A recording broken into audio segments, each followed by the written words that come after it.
How's it going today, guys? This is Dan with the Rapways, and today we're going on a service call. So again, in case you didn't catch my first video, I own and operate Rapway Marine and Sport, and it is Sunday today, but a lady messaged me on Facebook. We got a whole bunch of snow today, and she was wondering if I can come out and get her snowmobile running for her. She doesn't have a way to trailer it. She says it hasn't been running in a few years, so figured I'd take you along with today, kind of show you the process. I've got a feeling, being it hasn't ran in a few years, it's going to have to come back to the shop. But if nothing else, we'll throw it in the back of the truck and bring it home.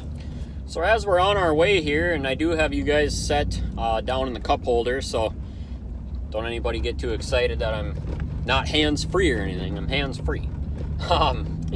Anyway, so as we're going here, I'll just kind of go over a few things with you guys that I'll be starting to look for. So obviously you don't want to overlook the obvious. So first thing we're going to do is turn the kill switch on, turn the key on, choke it, give it a few pulls and see if it starts.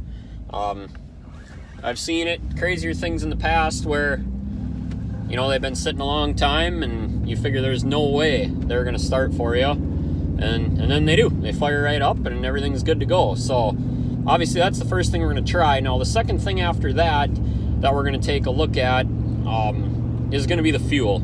You know, give the fuel the old smell test. You can tell pretty quickly if your fuel has gone stale. Now obviously if the fuel has gone stale, more than likely it's ran through your fuel system. So on this machine, I believe it's a carbureted snowmobile. Now she didn't know what it was, what year it was. She just knows that she has it and it hasn't ran in a while. So we don't really know exactly what we're getting ourselves into here, but we're going to find out. So if the fuel has gone bad, obviously it's going to have gummed up the carburetors as well. She doesn't know when the last time it's ran, so more than likely the fuel is going to be very stale and old. So with that, the next thing we're going to do is we'll pull the spark plugs out, put a little bit of starting fluid, or what I use as starting fluid is I just use carbon choke cleaner. Give a little shot of that in each cylinder, pull the cord and see if it fires. From there, if it does fire, that obviously tells us that we do have spark, and that it is a fuel-related problem. Our cylinder is not getting fuel. We'll probably continue to try that a little bit, put a little bit of heat in the engine, see kind of what happens. Now you want to be careful with that, being this is a two-stroke. You don't want to give it starting fluid too much, because in a two-stroke the fuel and the oil is mixed as it comes through. I believe this is going to be an oil injected machine. So with that, you don't want to run, basically would be a straight fuel in those cylinders, you know, more than just a few times, or, you know, in theory you could create damage. I think you would have to do it a whole lot, but it's not worth trying. And then from there, if it does need the carburetors gone through and a full fuel system, from there it's going to have to come back to the shop.